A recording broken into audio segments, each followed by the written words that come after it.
Hotel restaurant ಡಾಬಾಗೆಲ್ಲ ಹೋದಾಗ ನಾವು first order ಮಾಡೋದೇ ರೋಟಿ ಕುಲ್ಚಾ ನಾನ್ ಜೊತೆ ವೆರೈಟಿ ಕರಿಗಳು. ಒಬ್ಬೊಬ್ರಿಗೆ ಒಂದೊಂದು ಥರ ಕರಿಗಳು ಇಷ್ಟ ಆಗುತ್ತೆ. ನಾನಿವತ್ತಿಲ್ಲಿ ಕ್ಯಾಪ್ಸಿಕಮ್ ಮತ್ತು ಕಾರ್ನ್ ಮಸಾಲಾನ ತೋರಿಸ್ತಾ ಇದ್ದೀನಿ. ರೆಸ್ಟೋರೆಂಟ್ಗಿಂತನೂ ತುಂಬಾ ಚೆನ್ನಾಗಿ ನಾವು ಮನೆಯಲ್ಲೇ ಮಾಡ್ಕೊಳ್ಬೋದು. ಬನ್ನಿ ಹೇಗೆ ಮಾಡೋದು ಅಂತ ನಾನು ನೋಡ್ಕೊಂಡು ಬರೋಣ. ನಮಸ್ತೆ ವೀಕ್ಷಕರೇ, ಎಲ್ಲ ಚೆನ್ನಾಗಿದೆ ಚಾನಲ್ಗೆ ಸ್ವಾಗತ. ನಾನಿವತ್ತು ಕ್ಯಾಪ್ಸಿಕಮ್ ಮತ್ತು ಕಾರ್ನ್ ಮಸಾಲಾಗೆ 2 ಮೀಡಿಯಮ್ ಸೈಜ್ನ ಕ್ಯಾಪ್ಸಿಕಮ್ ತೊಗೊಂಡಿದ್ದೀನಿ, 3 ಈರುಳ್ಳಿ ತೊಗೊಂಡಿದ್ದೀನಿ, ಹಾಗೂ ಬೆಳ್ಳುಳ್ಳಿ ತೊಗೊಂಡಿದ್ದೀನಿ. ದಪ್ಪ ಇದೆ ಹಾಗಾಗಿ 5 ತೊಗೊಂಡಿದ್ದೀನಿ. 4 ಆ್ಯಪಲ್ ಟೊಮ್ಯಾಟೋನ ಬಳಸ್ತಾಯಿದ್ದೀನಿ, 1 ಇಂಚು ಶುಂಠಿನ ಬಳಸ್ತಾಯಿದ್ದೀನಿ, ಮತ್ತು ಸ್ವೀಟ್ ಕಾರ್ನ್ ಇದರಲ್ಲಿ ಒಂದು ಅರ್ಧ ಬಿಡಿಸಿಟ್ಕೊಳ್ತೀನಿ. ಆ್ಯಪಲ್ ಟೊಮ್ಯಾಟೋನೇ ಬಳಸಿ, ನಾಟಿ ಟೊಮ್ಯಾಟೊ ಬಳಸಬೇಡಿ. ಎಲ್ಲ ತರಕಾರಿಗಳನ್ನು ದಪ್ಪದಾಗಿಯೇ ಹೆಚ್ಚಿಟ್ಕೋಬೇಕು. ದಪ್ಪದಾಗಿ ಹೆಚ್ಚಿಟ್ಕೊಂಡಿದ್ದೀನಿ. ಇದರಲ್ಲಿ ನಾವು ಮುಕ್ಕಾಲು ಭಾಗ ರುಬ್ಬೋದಕ್ಕೆ ಹಾಕ್ತೀವಿ, ಇನ್ನೊಂದು ಸ್ವಲ್ಪ ಫ್ರೈ ಮಾಡೋದಕ್ಕೆ ಇಟ್ಕೊಳ್ಳೋಣ. ಶುಂಠಿ ಎಲ್ಲ ಕಟ್ ಮಾಡಿ ಇಟ್ಕೊಂಡಿದ್ದೀನಿ. ಸ್ವೀಟ್ ಕಾರ್ನ ಸಹ ಬಿಡಿಸಿ ಎತ್ತಿಟ್ಕೊಂಡಿದ್ದೀನಿ. ನಾನಿಲ್ಲಿ ಸುಮಾರು ಒಂದು 10ರಿಂದ 15 ಗೋಡಂಬಿಗಳನ್ನು ಬಿಸಿನೀರಲ್ಲಿ ಹಾಕಿ ನೆನೆ ಹಾಕಿ ಇಟ್ಕೊಂಡಿದ್ದೀನಿ. ನೀವು ತಣ್ಣೀರಲ್ಲೂ ಸಹ ನೆನೆಸ್ಬೋದು, ಸುಮಾರು ಅರ್ಧ ಗಂಟೆ ನೆನೆಯಬೇಕಾಗತ್ತೆ. ಇಲ್ಲಿ ಮೆಲನ್ ಸೀಡ್ಸ್ನ ಸಹ ನಾನು ನೆನೆ ಹಾಕ್ಕೊಂಡು ಇಟ್ಕೊಂಡಿದ್ದೀನಿ. ಇದೆರಡು ಗ್ರೇವಿನಲ್ಲಿ ತುಂಬಾ ಒಳ್ಳೆ ರಿಚ್ನೆಸ್ ಮತ್ತು ಟೇಸ್ಟ್ನ ಆ್ಯಡ್ ಮಾಡುತ್ತೆ. ಹಾಗಾಗಿ ಆದಷ್ಟು ಗೋಡಂಬಿನ ಗ್ರೇವಿನಲ್ಲಿ ಸ್ಕಿಪ್ ಮಾಡೋಕ್ಕೆ ಹೋಗಬೇಡಿ. ಮೆಲನ್ ಸೀಡ್ಸ್ ನಿಮಗೆ ಸುಲಭವಾಗಿ ಎಲ್ಲ ಕಡೆ ಅಂಗಡಿಗಳಲ್ಲಿ ಸಿಗುತ್ತೆ. ಈಗ ನಾನು ಮಿಕ್ಸಿಗೆ ಶುಂಠಿ, ಬೆಳ್ಳುಳ್ಳಿ ಮತ್ತು ದಪ್ಪದಾಗಿ ಹೆಚ್ಚಿಟ್ಕೊಂಡಿರೋ ಈರುಳ್ಳಿ ಮತ್ತು ಟೊಮ್ಯಾಟೊನ ಸೇರಿಸ್ತೀನಿ. ನಾನು ಸುಮಾರು 2 ಈರುಳ್ಳಿನ ಮಿಕ್ಸಿಗೆ ಹಾಕ್ಕೊಳ್ತೀನಿ, ಹಾಗೂ ಸುಮಾರು 3 ಟೊಮ್ಯಾಟೊನ 3ರಿಂದ 3.5 ಟೊಮ್ಯಾಟೊನ ನಾನು ಮಿಕ್ಸಿಗೆ ಹಾಕ್ಕೊಳ್ತೀನಿ. ಇದೆಲ್ಲ ಫೈನ್ ಪೇಸ್ಟ್ ಏನಾಗೋದು ಬೇಡ, ಸುಮ್ಮನೆ ಗ್ರೈಂಡ್ ಆದರೆ ಸಾಕು. ತರಿಯಾಗಿ ಟೊಮ್ಯಾಟೊ ಇಷ್ಟೆತ್ತಿಟ್ಕೊಂಡಿದ್ದೀನಿ. ಈಗ ನೆನೆಸಿಟ್ಕೊಂಡಿರೋಂಥ ಗೋಡಂಬಿ ಮತ್ತು ಮೆಲನ್ ಸೀಡ್ಸ್ನ ಸಹ ಹಾಕ್ಕೊಂಡು ಗ್ರೈಂಡ್ ಮಾಡ್ಕೊಳ್ಳೋಣ. ಗೋಡಂಬಿ ಆ್ಯಡ್ ಮಾಡಿದ್ರೆ ನಿಮಗೆ ಗ್ರೇವಿನಲ್ಲಿ ತುಂಬಾ ಒಳ್ಳೆ ಟೆಕ್ಸ್ಚರ್ ಕೂಡ ಬರುತ್ತೆ, ಕ್ರೀಮಿ ಫೀಲ್ ಇರುತ್ತೆ ಗ್ರೇವಿನಲ್ಲಿ. ಹಾಗಾಗಿ ಗೋಡಂಬಿ ತುಂಬಾ ಇಂಪಾರ್ಟೆಂಟು ಈ ಗ್ರೇವಿನಲ್ಲಿ. ಸೊ ಅದಕ್ಕೆ ಸ್ಕಿಪ್ ಮಾಡೋಕ್ಕೆ ಹೋಗಬೇಡಿ. ಬಿಸಿ ನೀರಲ್ಲಿ 10 ನಿಮಿಷ ನೆಂದರೆ ಸಾಕು, ಇಲ್ಲ ತಣ್ಣೀರಲ್ಲಿ ಸುಮಾರು ಅರ್ಧ ಗಂಟೆ ನೆಂದರೆ ಸಾಕಾಗತ್ತೆ. ಮೆಲನ್ ಸೀಡ್ಸ್ನ ಸಹ ನಾನು ಹಾಕ್ತಾಯಿದ್ದೀನಿ. ನಾವು ರೆಸ್ಟೋರೆಂಟ್ಗೆ ಹೋದಾಗ ಬರೀ ಅಲ್ಲಿ ಮಾತ್ರನೇ ಈ ಥರದ್ದೆಲ್ಲ ಗ್ರೇವಿ ತಿನ್ನೋಕ್ಕಾಗೋದು ಅಂತ ಅಂದ್ಕೊಳ್ತೀವಿ. ಮನೆಯಲ್ಲಿ ಮಾಡೋದು ತುಂಬ ಟೈಮ್ ಕನ್ಸ್ಯೂಮಿಂಗು, ತುಂಬಾ ಪ್ರೊಸೀಜರ್ ಅಂತ ಅಂದ್ಕೊಳ್ತೀವಿ. ಆ ಥರ ಏನೂ ಇಲ್ಲ, ನಾವು ಸುಲಭವಾಗಿ ಮನೆಯಲ್ಲಿ ಮಾಡ್ಕೊಳ್ಬೋದು. ಈವನ್ ಮಕ್ಳುಗಳಿಗೂ ಸಹ ಇದೆಲ್ಲ ತುಂಬ ಇಷ್ಟ ಆಗುತ್ತೆ. ನೋಡಿ, ಇವಾಗ ಇಷ್ಟು ಪೇಸ್ಟ್ ಆಗಿದೆ, ಇಷ್ಟಾದರೆ ಸಾಕು. ಇದಕ್ಕೆ ಎಕ್ಸ್ಟ್ರಾ ನೀರೆಲ್ಲ ಹಾಕಿ ಗ್ರೈಂಡ್ ಮಾಡ್ಕೊಳ್ಬೇಡಿ. ಟೊಮ್ಯಾಟೊ ಮತ್ತು ಈರುಳ್ಳಿಲಿರೋ ನೀರೇ ಸಾಕಾಗತ್ತೆ. ಈಗ ಒಂದು ಪ್ಯಾನ್ಗೆ ನಾನು 3 ಟೇಬಲ್ ಚಮಚ ಆಗುವಷ್ಟು ಎಣ್ಣೆನ ಹಾಕ್ಕೊಂಡಿದ್ದೀನಿ. ಇದಕ್ಕೆ ಆದಷ್ಟು ದಪ್ಪ ತಳವಿರೋ ಪಾತ್ರೆ, ಪ್ಯಾನ್ ಅಥವಾ ಬಾಣಲಿ ಅಥವಾ ನಾನ್ ಸ್ಟಿಕ್ ಬಾಣಲಿನ ಯೂಸ್ ಮಾಡಿ. ಏಕೆಂದರೆ ಇದು ಆಯಿಲ್ ಬಿಟ್ಕೊಂಡು ಬರೋ ರೀತಿ ಚೆನ್ನಾಗಿ ಬಾಯ್ಲ್ ಆಗಬೇಕಾಗತ್ತೆ ಗ್ರೇವಿ. ಹಾಗೆ 2 ಟೇಬಲ್ ಚಮಚ ಆಗುವಷ್ಟು ಬೆಣ್ಣೆನ ಸಹ ನಾನು ಆ್ಯಡ್ ಮಾಡ್ತಾಯಿದ್ದೀನಿ. ಬೆಣ್ಣೆನೂ ಸಹ ಗ್ರೇವಿಗೆ ತುಂಬಾ ಒಳ್ಳೆ ಟೆಕ್ಸ್ಚರ್ ಕೊಡುತ್ತೆ, ಹಾಗೆ ಒಳ್ಳೆ ಫ್ಲೇವರ್ ಕೊಡುತ್ತೆ. ಗ್ರೇವಿಗೆ ರಿಚ್ನೆಸ್ ಆ್ಯಡ್ ಆಗೋದೇ ಗೋಡಂಬಿ ಮತ್ತು ಬೆಣ್ಣೆಯಿಂದ. ಹಾಗಾಗಿ ಇದನ್ನೆಲ್ಲ ಹಾಕ್ಕೊಳ್ಳಿ. ಈಗ ನಾನು 2 ಚಮಚ ಬೆಣ್ಣೆನೂ ಸಹ ಹಾಕ್ಕೊಂಡಿದ್ದೀನಿ. ಈಗ ಇದಕ್ಕೆ ನಾನು ಸುಮಾರು 1.25 ಚಮಚದಷ್ಟು ಸೋಂಪು ಕಾಳನ್ನು ಹಾಕ್ಕೊಳ್ತಾ ಇದ್ದೀನಿ. ಇದು ಒಂದು ಒಳ್ಳೆ ಟೇಸ್ಟ್ ಕೊಡುತ್ತೆ ಗ್ರೇವಿಗೆ. ಹಾಗೆ 1 ಚಮಚದಷ್ಟು ಜೀರಿಗೆನ ಹಾಕ್ಕೊಳ್ತಾ ಇದ್ದೀನಿ. ನಾನು ಇಲ್ಲಿ ಯಾವುದು ಹೋಲ್ ಮಸಾಲ ಹಾಕ್ಕೊಳ್ತಾ ಇಲ್ಲ, ಇಡೀ ಮಸಾಲಗಳನ್ನ ಹಾಕ್ಕೊಳ್ತಾ ಇಲ್ಲ. ನಾನು ಗರಂ ಮಸಾಲ ಪೌಡರನ್ನು ಮಾತ್ರನೇ ಯೂಸ್ ಮಾಡ್ತೀನಿ. ಈಗ ನಾವು ರುಬ್ಬಿಟ್ಕೊಂಡಿದ್ವಲ್ಲ ಈರುಳ್ಳಿ, ಟೊಮ್ಯಾಟೊ, ಗೋಡಂಬಿ ಪೇಸ್ಟು, ಅದನ್ನು ಸಹ ಇದಕ್ಕೆ ಹಾಕ್ಕೊಂಡ್ಬಿಡೋಣ. ನಾವಿಲ್ಲಿ ಯಾವುದೇ ಪದಾರ್ಥಗಳನ್ನ ಹುರಿದು ರುಬ್ಕೊಂಡಿಲ್ಲ, ಹಸಿಯಾಗೆ ರುಬ್ಕೊಂಡಿರೋದ್ರಿಂದ ಇದು ಸ್ವಲ್ಪ ಚೆನ್ನಾಗಿ ಎಣ್ಣೆಯಲ್ಲಿ ಫ್ರೈ ಆಗಬೇಕಾಗತ್ತೆ.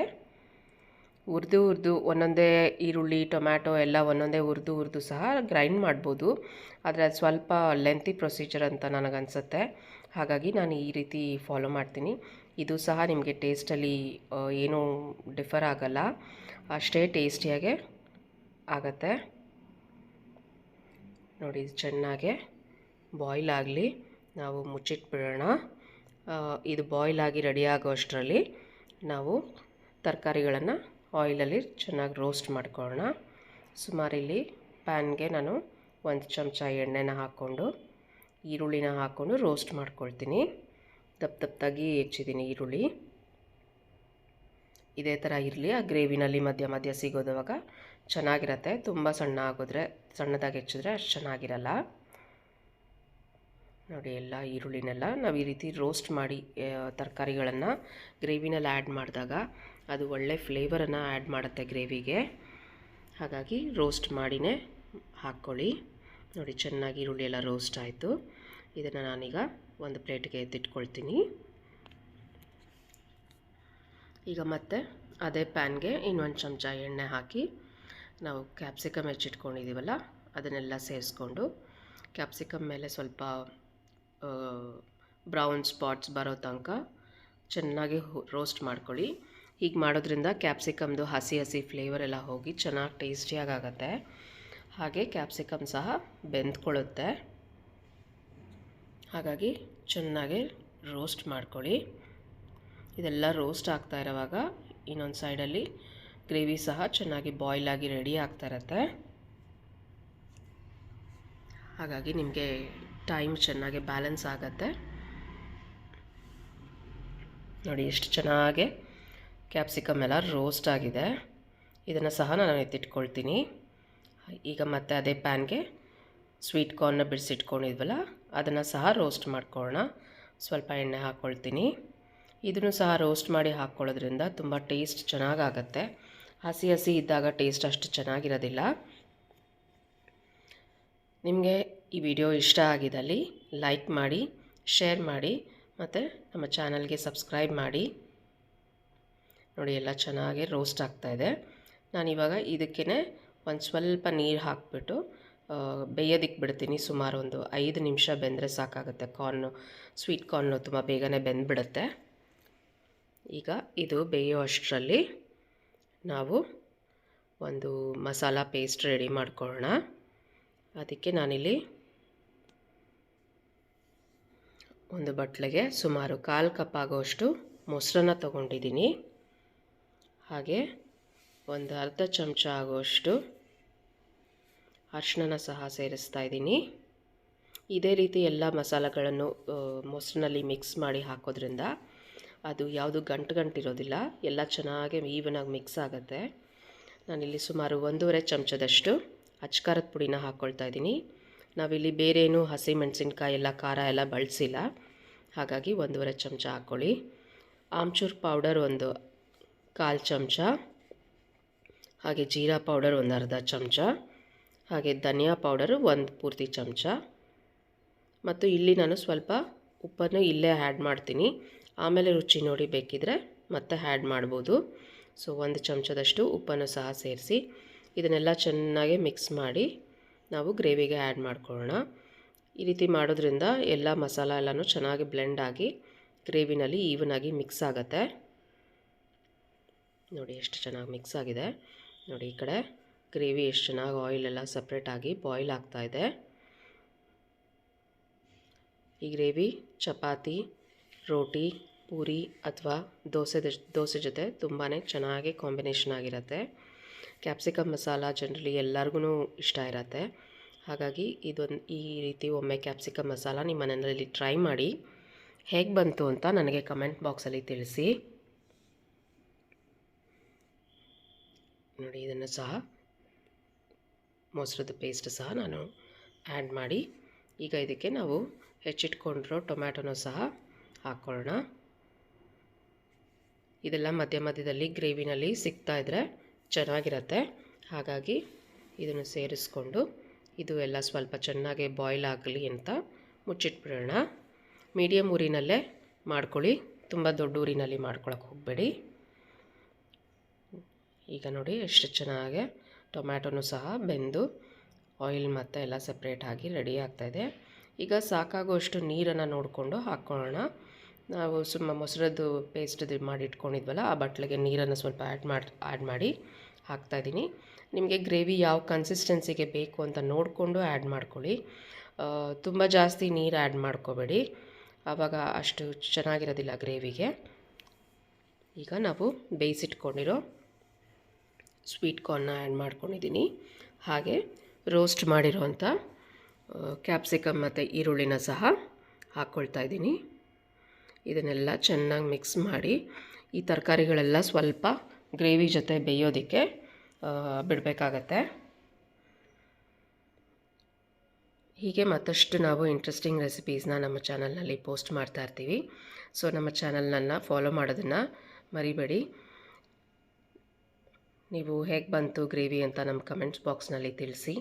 ಇದರಿಂದ ನಮಗೊಂದು ಎಂಕರೇಜ್ಮೆಂಟ್ ಇರುತ್ತೆ ಟು ಡೂ ಮೋರ್. ನೋಡಿ, ಈಗ ಇನ್ನು ಸ್ವಲ್ಪ ನೀರು ಆ್ಯಡ್ ಮಾಡಿಕೊಂಡು ನಾನು ಮತ್ತೆ ಲಿಡ್ ಹಾಕ್ಬಿಟ್ಟು ಮುಚ್ಚಿಡೋಣ.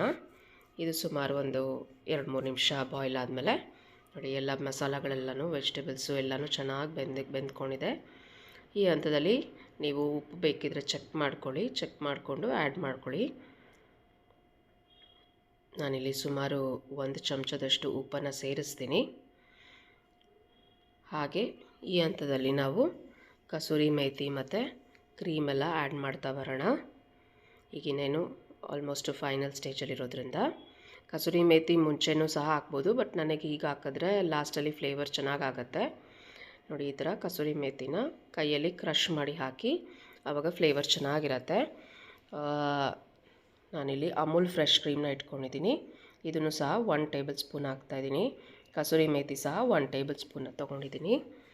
ನೀವು ಇಲ್ಲಿ ಹಾಲು ಕೆನೆ ಇದ್ದರೆ ಅದನ್ನು ಸಹ ಬಳಸ್ಕೋಬೋದು, ನಿಮ್ಮ ಹತ್ರ ಫ್ರೆಶ್ ಕ್ರೀಮ್ ಇಲ್ಲ ಅಂತ ಅಂದರೆ.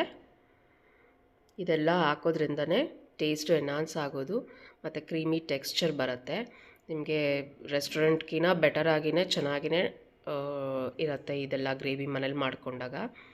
ಆ್ಯಂಡ್ ತುಂಬ ಕಂಫರ್ಟಿಂಗಾಗಿ ತಿನ್ಬೋದು ನಾವೆಲ್ಲರೂ ಮನೆಯವರೆಲ್ಲ ಸೇರಿಕೊಂಡು.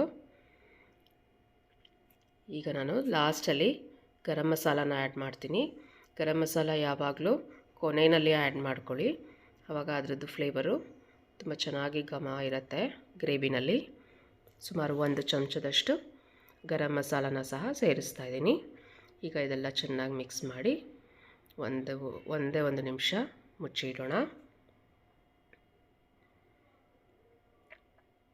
ನೋಡಿ, ಎಷ್ಟು ಟೇಸ್ಟಿಯಾಗಿ ಕಾಣಿಸ್ತಾ ಇದೆ ಈಗಲೇ ಗ್ರೇವಿ, ತುಂಬಾ ಟೇಸ್ಟಿಯಾಗಿರುತ್ತೆ.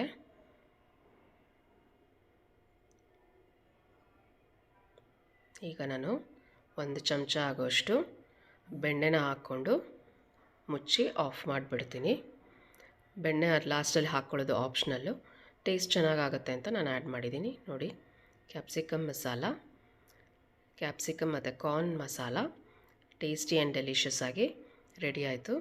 ಇದು ನಿಮಗೆ ಚಪಾತಿ, ಪೂರಿ, ದೋಸೆ ಎಲ್ಲದ್ರ ಜೊತೆ ಕಾಂಬಿನೇಷನ್ ಚೆನ್ನಾಗಾಗತ್ತೆ. ಸೊ ನೀವು ನಿಮ್ಮ ಮನೆಯಲ್ಲಿ ಒಮ್ಮೆ ಈ ರೀತಿ ಕ್ಯಾಪ್ಸಿಕಮ್ ಮಸಾಲ ಟ್ರೈ ಮಾಡಿ. ಸೊ ನಾನಿವತ್ತು ಚಪಾತಿ ಜೊತೆ ಕ್ಯಾಪ್ಸಿಕಮ್ ಮಸಾಲ ಮಾಡಿದ್ದೀನಿ, ಹಾಗಾಗಿ ನೀವು ಒಮ್ಮೆ ಟ್ರೈ ಮಾಡಿ ಹೇಗೆ ಬಂತು ಅಂತ ತಿಳಿಸ್ಕೊಡಿ. ಖುಷಿಯಾಗಿರಿ. Thank you for watching. Take care. ಧನ್ಯವಾದಗಳು. ಮತ್ತಷ್ಟು ವಿಡಿಯೋ ಒಂದಿಗೆ ಮತ್ತೆ ಸಿಗೋಣ. Take care.